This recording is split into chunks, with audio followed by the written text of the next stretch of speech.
Welcome to the Inspired Riding Podcast.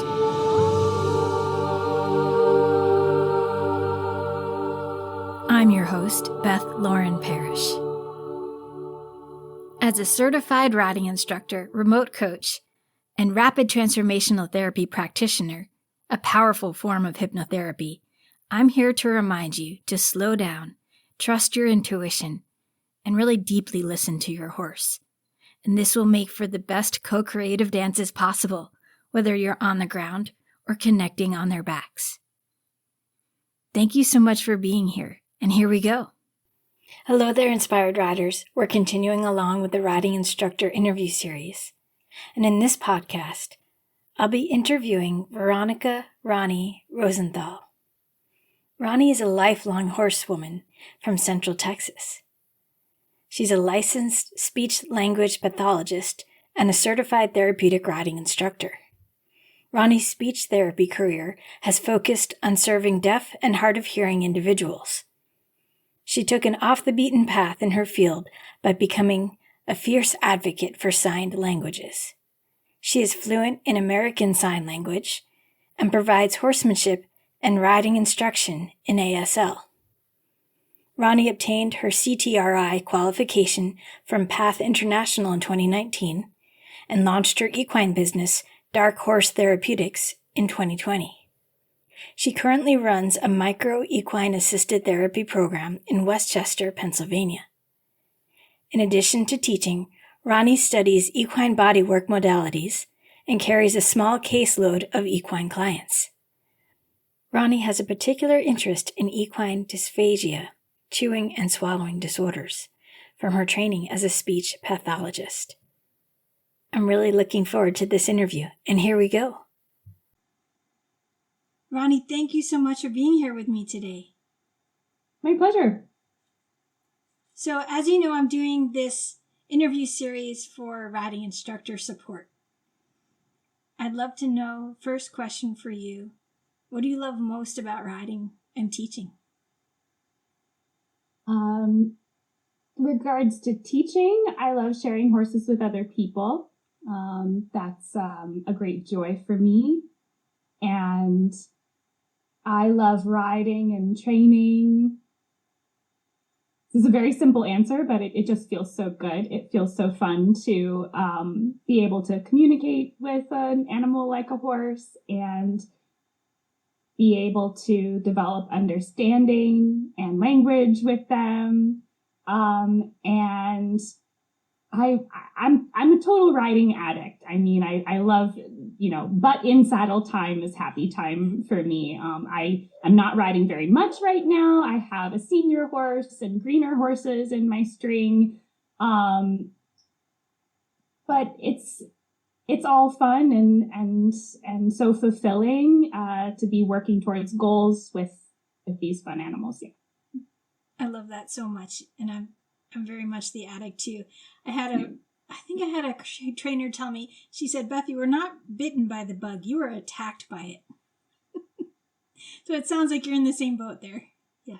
I found out I had, total horse gene or something. I found out years after I had been riding, begging for lessons, begging for a pony for Christmas, totally consumed as a kid. That actually I had a great grandfather who rode in the cavalry, and I saw photos of him, and my mom explained this memory of seeing his riding boots lined up against the wall and his trophies. And I was like, maybe it did skip a couple generations or something. I mean, I don't know, so many more of us in the world used to ride and be around horses and care for horses on a daily basis, 150, 200 years ago. And so maybe all us crazy horse girls are just, living through ancestral memory or something and feeling the need to go back to the horses, even though we don't need them for war and transportation anymore. Yes, thank goodness. We're very blessed. They've gotten us through so much. And I totally agree. I had a great uncle who used to ride, and he was the only one in our family who rode. That's actually how I started riding. He passed away when I was 8, and I just turned to my parents and said, can I take lessons to keep it in the family? And they were like, okay, we'll try to figure this out. They had no idea. And of course it turned into this huge passion. But I love that concept of like tapping into the ancestral energy of bringing forth that passion and that connection. Yeah. And I think it's so important to keep it going. I was actually able to show that photo to 𝘼𝙬𝙪𝙮𝙯. I rode for him once. Oh, wow. I just got chills from that.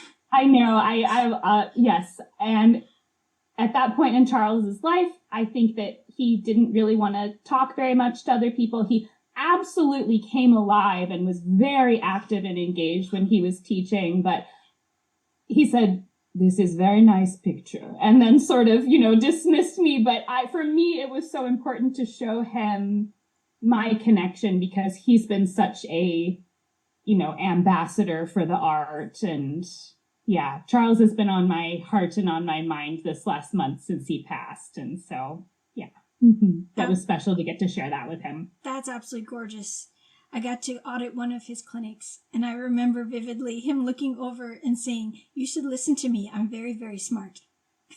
And I said, "Yes, sir." Yes. But yeah, what a blessing. And I still have some of his books I need to review again. So. My favorite one is A Rider's Survival from Tyranny. I mean, it's just absolutely heart-wrenching, gut-wrenching to hear what he lived through and what his life was like at that time. And it's an incredible story. And I love the descriptions of the horses. It's sort of like 𝙮𝙬𝙮𝙯's My Horses, My Teachers. He goes through all of these different horses that kind of made him as a rider. So that's that's my favorite Charles's book, although he told me that his favorite is Ethics and Passions, because I think that that's been his opportunity to explain to everyone what the deal is. But I like A Rider's Survival from Tyranny. He told me he doesn't like it because it's hard to think about those things that happened to him. So, yeah. Oh, sure. I mean, just reading people's transformation stories is absolutely inspiring and really important to understand that no matter where you are, you can overcome. Yeah. Yeah. So beautiful. So, Roni, how have you shifted your teaching over the years? What's interesting is when I reviewed this question, the first thing I thought of, well, I am a teacher now. And I think that I had this chip on my shoulder for a long time, like, oh, I'm just an amateur. I'm just doing therapeutic stuff because I'm not good enough for being a real riding instructor. But I don't feel that way anymore at all. I think that an equine professional is someone who gets paid to do stuff with horses. And I've been doing that for a long time now. So I think I have a lot to offer in that sphere. And so I think that biggest shift has happened for me in just like taking up the self-confidence and the mantle of being like, yeah, I have things to say. I have things that I can help you with. So yeah, that's been the biggest shift. I love that. So you're taking it on as your full identity now. So good. So good. So how do you stay inspired? My own horses. I have to have my own ability to make decisions, management, training decisions. That was a huge shift for me just in the last 2 years. I have actually never owned a horse. I have not been in a position to have personal horse ownership. I have had multi-year leases. I have been a working student. I have worked for many, many farms over the years. But I'm a millennial with massive student loans, and I also live in the city. My husband is night blind, and so living on a farm is not a great fit for our family structure. So I've been very lucky to kind of figure out how I fit into this industry and figure out how I can get my horse fix. And so in this past 2 years, I've been lucky enough to be in a position where I do get to make decisions and I do get to make choices about training. And that's been kind of a dream come true for me, because I'm sure there's a lot of people listening who are in positions with riding lease horses or riding lesson horses, and maybe they don't feel 100% aligned with their coach's decisions or the owner's decisions. And my heart goes out to them, because it's so hard. It's so hard to feel like you have a feeling, a sense, your horse is telling you something, but you don't have the power or the control to help them. Yeah. Yes, and that's something that I've been working towards, is to shine the light on being okay with sharing your intuitive hits in a tactful way, whether it's with your instructor or with another boarder. I did a recent podcast on barn diplomacy, and trying to help keeping these copacetic and when to know when it's time to leave, things like that. So now I'm curious, what sort of decisions are you making now with your own horses that are different? The way I'm riding has changed a lot. When I'm choosing to ride, maybe I'm choosing not to ride. I'm managing a schoolmaster in his 20s right now, and he's very well educated, very good boy. He will do anything for me, and I have to be careful, because he'll hurt himself for me if I am not, really conscious of how we go. I actually just got some news today. The veterinarian recommended that we do some pretty major dental surgery and remove his incisors. And I think that I want to get a second opinion, because I'm a speech pathologist and I know how important oral occlusion is. And I feel like he's eating and drinking really well. He's taking his bit well. We're riding. He's been putting on weight. And because of his kind of complex, delicate position, I feel really reticent to do something that major that could impact his quality of life. I just can't kind of picture his face different than it is right now. And so I think that what that is telling me is, like, I need more information. I need to sort of, maybe this is something we get to eventually, but not right now. I mean, he's delicate. And if we were to make a major change right now, and he were to lose some weight, even in the recovery process of getting used to his changes, it could really set us back. So I guess that's just an example of, a couple years ago, I'd probably be like, okay, the vet says this, we have to do this. But the vet is just one person. Yes. And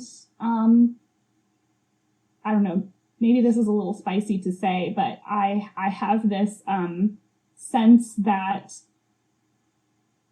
vets under 40, maybe there's a little sprinkling of like contempt for lay people in their education sometimes. I don't know if you have that experience. We have a lot of really wonderful vets in my area, but I've definitely felt a little bit of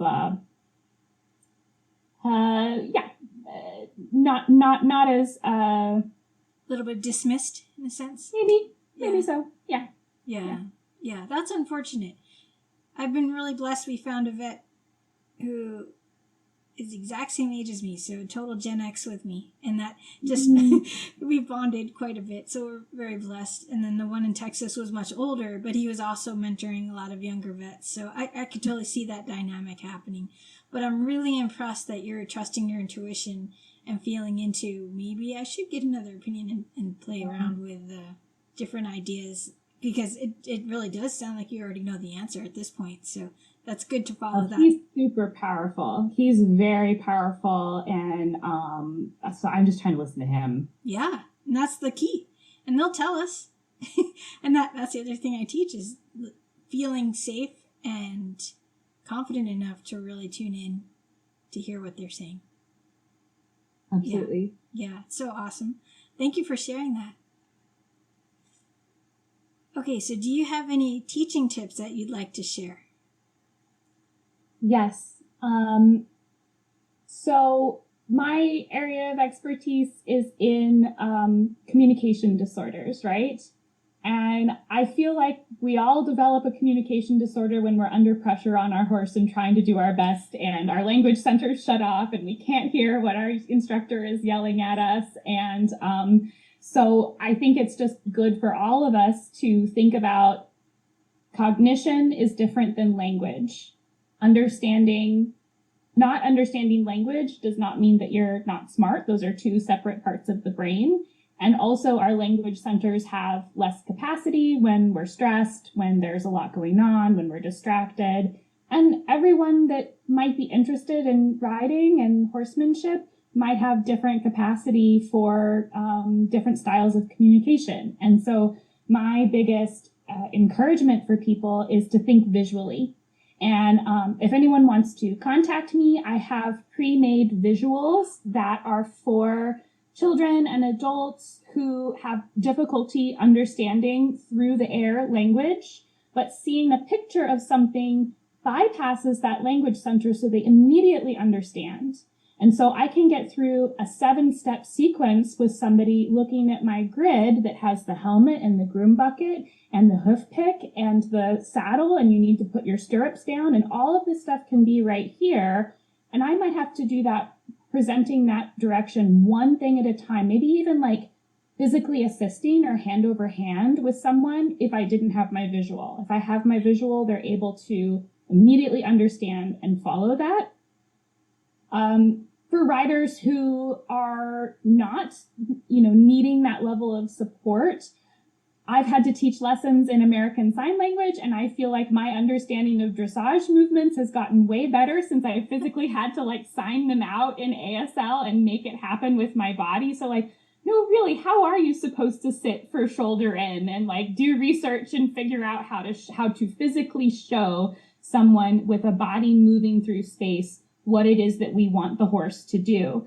And I think a lot of language around riding can be very murky and obtuse and hard to figure out. And so I think my biggest tip would be more visuals for everyone. I love that so much. That's so cool that you created those. And when you're describing what you do with the dressage riders, I'm wondering, have you ever seen Sylvia Locke's videos where she has her riders going around without horses doing the movements? No, I haven't. That sounds wonderful. I think that would be so cool to have your students do that too, with you. Yeah. You can do like a conga line even with doing the different movements. That would be so cool. I love that you do all this. This is so important. Thank you. Yeah, you're welcome. Do you have a story about a favorite lesson horse?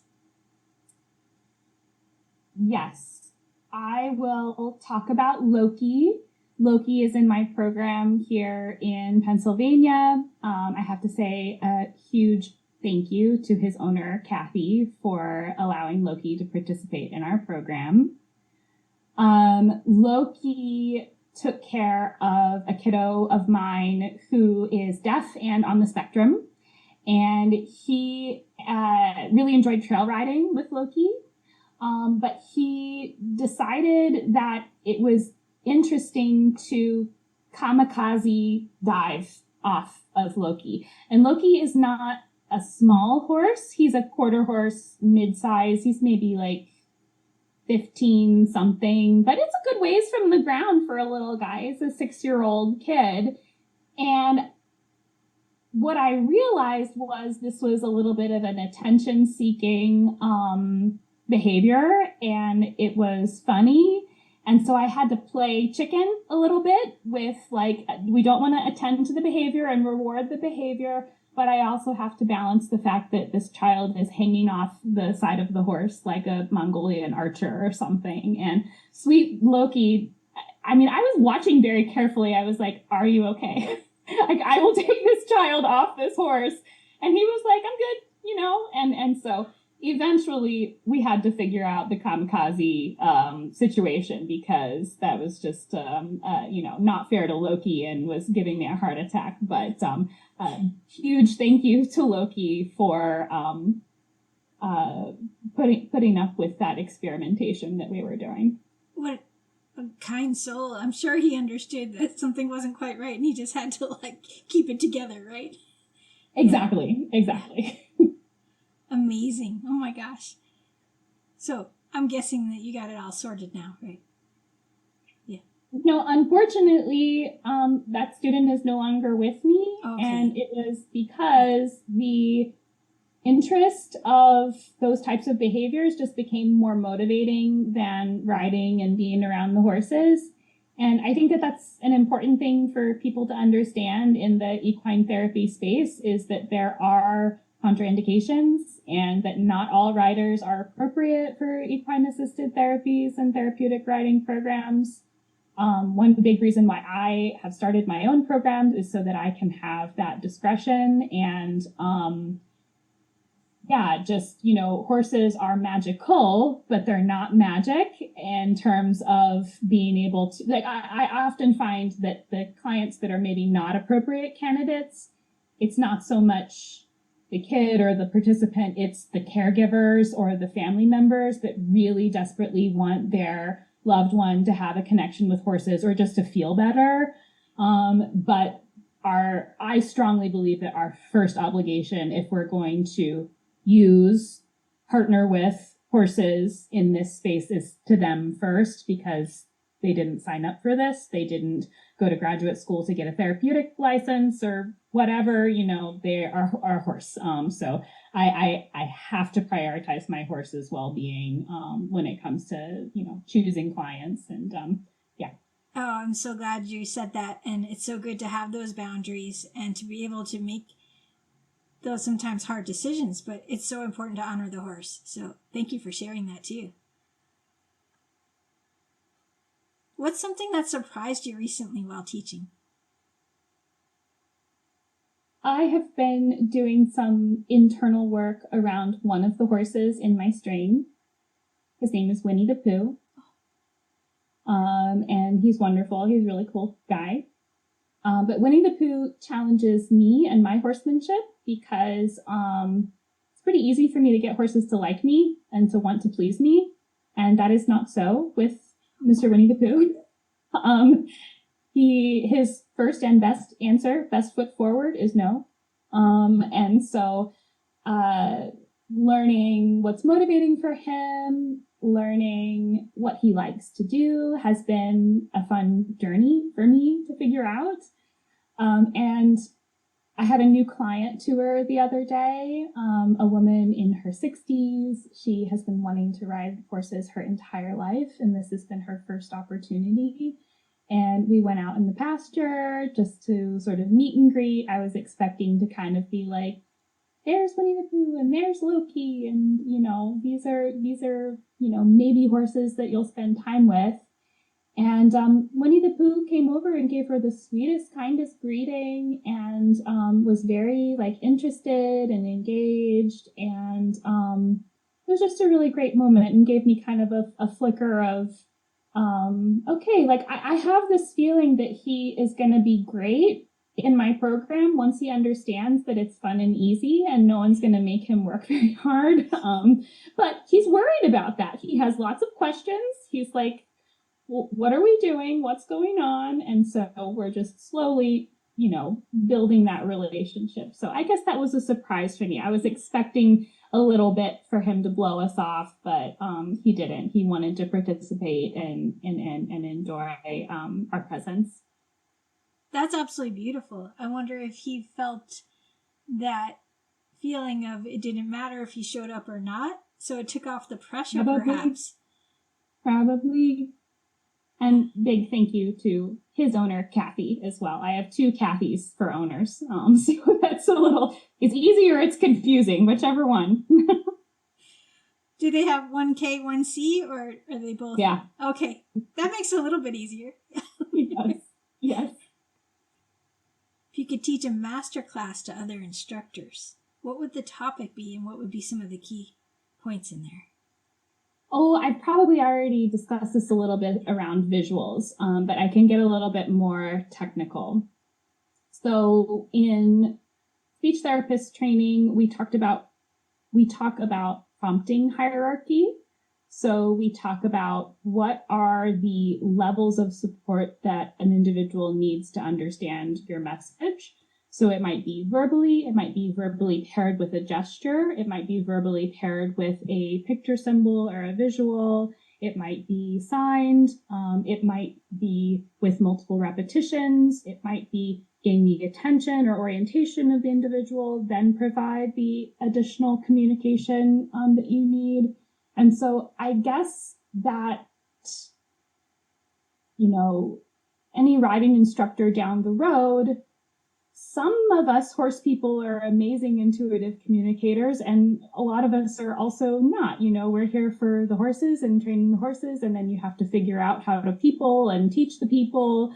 And so I think thinking about how you're communicating and also considering how the individual best understands, are you communicating in a feedback loop where you're thinking about how that person is receiving the message? And I think about this all the time with myself. I might have a lot to say and want to get the message out, but am I considering how it is being processed by the other person? And what can I do to check for that understanding? Could I stop and ask a question? Could I pause? Could I give space for the person to give me feedback about what their experience is? And then, just going back to the visual thing, recognizing that visuals bypass your language center of your brain, which may or may not be online when you're stressed and trying to perform. And, sometimes I feel like I do my worst riding in lessons because I am a teacher's pet and want to please my instructors and my coaches. So yes, I would teach a master class in communication techniques and using visual aids. I love that so much. If you can create a billboard for all instructors to see, what would it say? Probably use visuals, and also amateur means for the love of it. And so I would love for instructors to have deep respect for their students who are, putting their heart on a platter, showing up and wanting this so much. And there's almost like going back to the vet, so there can be a little bit of a contempt for the amateur or the lay person. And I love programs like yours that are really supporting those individuals to find, their meaningful path through their horse journey. So yeah, I think that's what I would say. Thank you. I love that. Do you have a transformation story that you want to share? I do. Okay, cool. So one of my riders back in Texas was deafblind. So multiple sensory impairments. This individual communicated through American Sign Language, but she had a very restricted visual field. So if you take your eyes like O's, this is about what her visual field looked like. So very minimal peripheral vision, very minimal vision below her midline. And so horse handling and grooming and being around on the ground was really challenging for her, navigating the space, uneven surfaces, knowing where her body was in relationship to the horse, proxemics, distance, and where your body is in space around the horse is so important to them.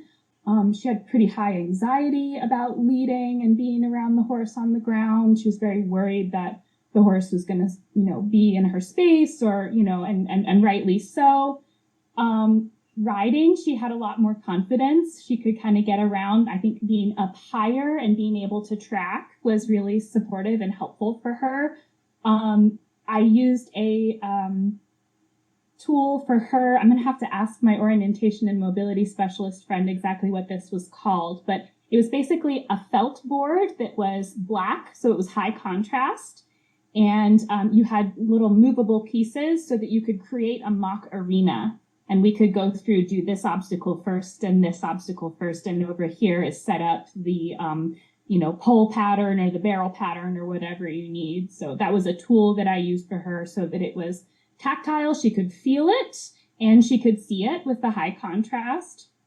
But one day we decided to have spa day for one of our lesson horses.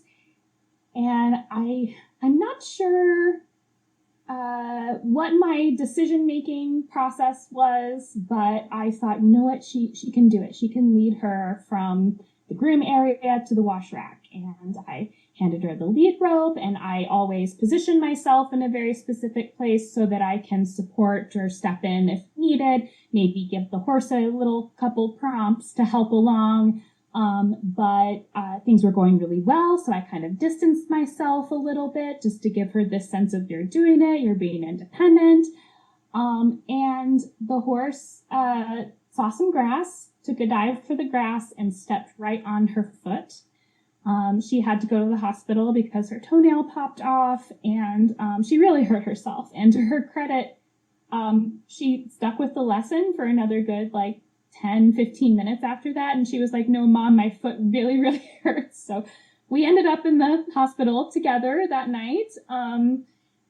But she came back and she kept working on it. We started with having her lead the mini ponies that we had at that facility. And we worked up to her being able to lead other horses. And now she's still riding and enjoying horses, walk, trot, canter.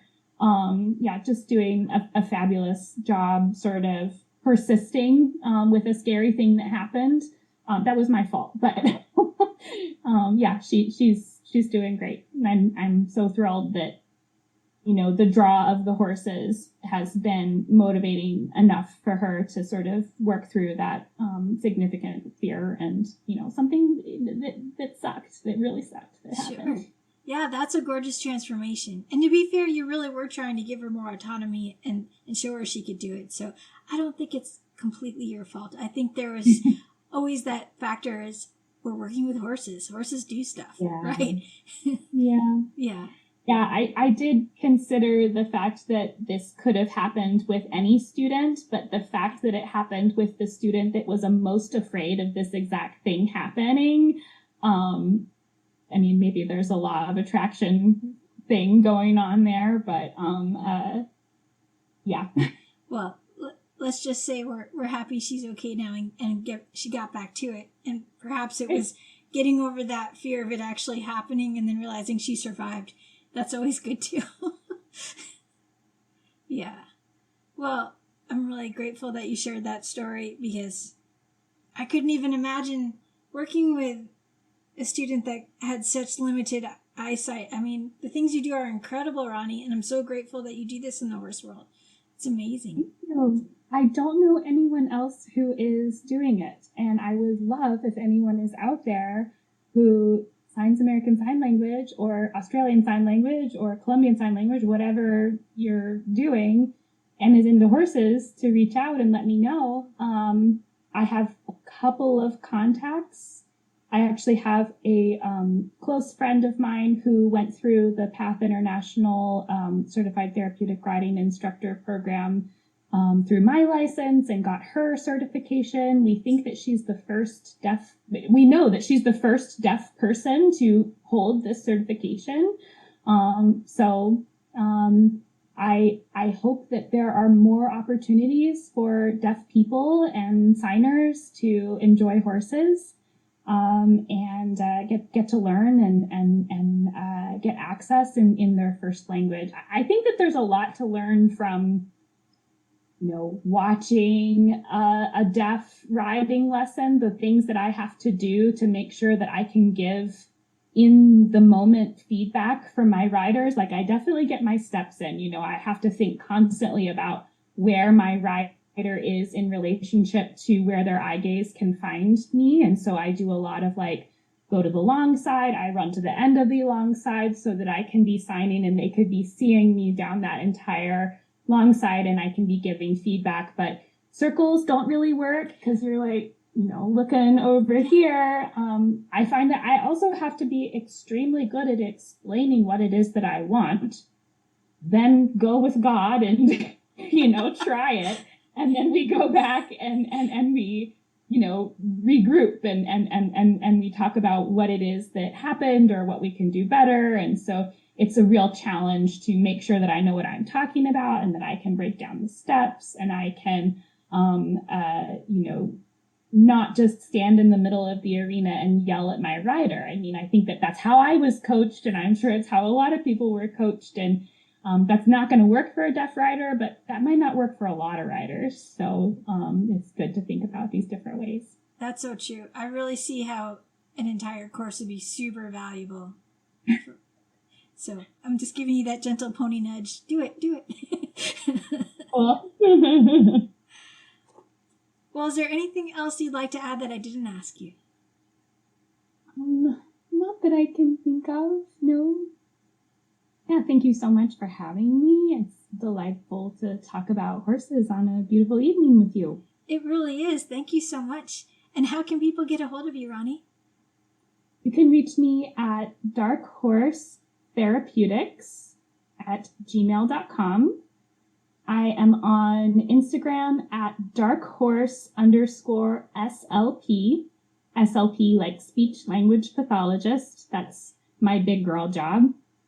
I'm on Facebook as Dark Horse Therapeutics, and my website is darkhorseslp.com. And I just redid my website. I'm very pleased with it. And so people can go check out the therapeutic services that I offer, as well as my equine bodywork practice. I didn't talk very much about that today, but that's another skill set that I have, and I kind of interweave that throughout my teaching now. That's been a big shift for my teaching in the last 5 years or so.